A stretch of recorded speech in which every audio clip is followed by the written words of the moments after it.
ठेवलेलं होतं. आता यामध्ये आपण मीठ घालणार आहोत.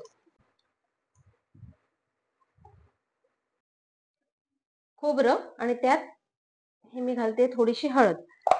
मी थिक झालेलं आहे, आपल्याला हवं तेवढं. हे तयार आहे रायतं.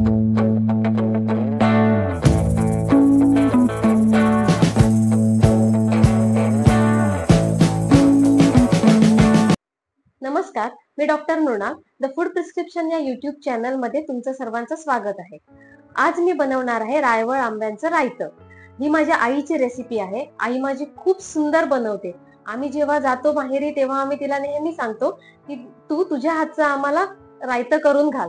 सो आज मी तीच रेसिपी तुम्हाला दाखवते. रायत्यासाठी लागणारं साहित्य: रायवळ आंबे मी सोलून घेतलेले आहेत, उकडलेले नाहीयेत, फक्त सोललेले आहेत.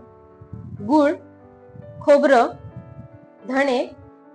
मी 8 आंबे घेतलेले आहेत, त्यासाठी 11 मिरच्या घेतल्या आहेत, हिरव्या मिरच्या, 20 मिरी आणि थोडंसं जिरं. आता मी हे म्हणजे हिरव्या मिरच्या, जिरं, मिरी आणि धणे हे मिक्सरला लावून घेणार आहे.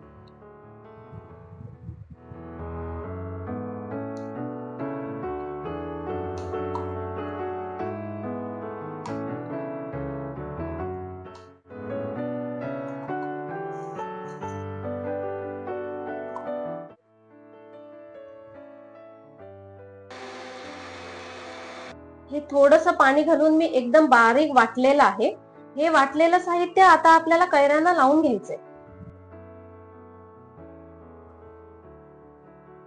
मॅरिनेट करून घेते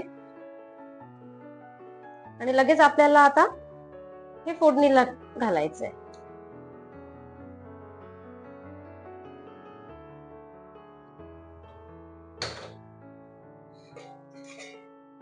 आता भांड तापलेलं आहे, त्यात मी घालते तेल.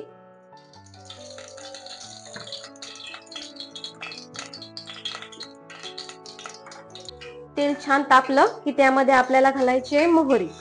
मोहरी थोडी जास्त घालायची आहे.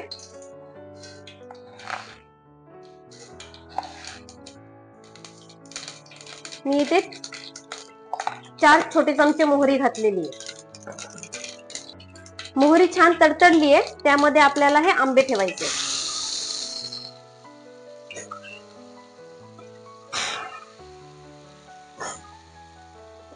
रायवळ आंबे थोडे आंबट गोड असतात, त्यामुळे त्याला ना टेस्ट खूप छान येते रायत्याला.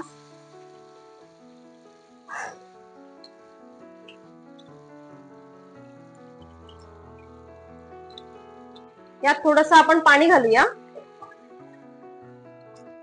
आणि एक 5 मिनिटं हे शिजवण्यासाठी ठेवायचंय.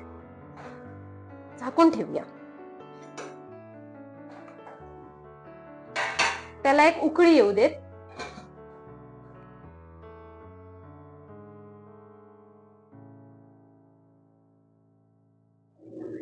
याला आता थोडी उकळी येऊ देत, म्हणजे हे छान शिजेल आतमध्ये.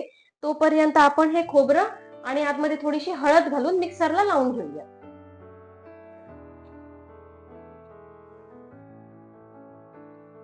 खोबरं आणि त्यात हे मी घालते थोडीशी हळद.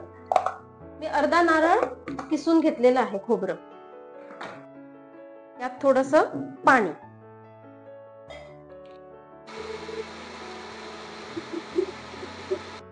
हे खोबरं आणि हळद थोडंसं पाणी टाकून बारीक आता वाटून घेतलेलं आहे. कैऱ्या थोडा वेळ शिजू देत, त्यानंतर आपल्याला हे त्यात घालायचं.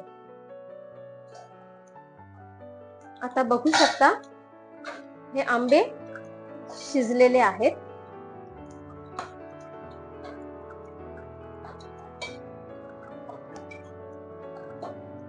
आता मगाशी आपण जे खोबऱ्याचं वाटण लावून घेतलेलं आहे ते आतमध्ये घालणार आहोत.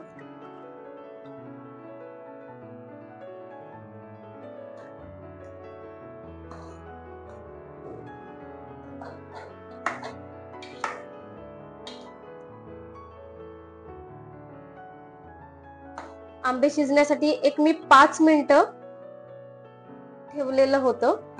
आता यामध्ये आपण मीठ घालणार आहोत.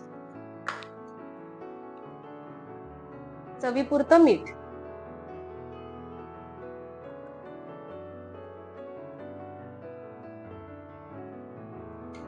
आणि गूळ.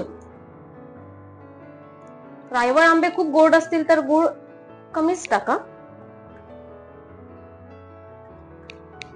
तुम्हाला जेवढं गोड हवं असेल तेवढं तुम्ही गोड करू शकता.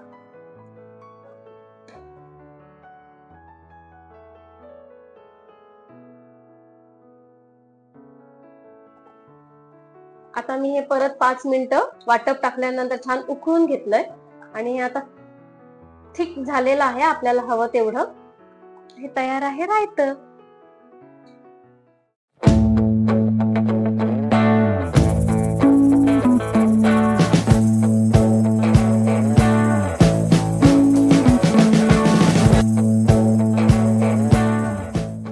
रेसिपी आवडली असल्यास चॅनलला लाईक करा, फॉलो करा, सबस्क्राईब करा.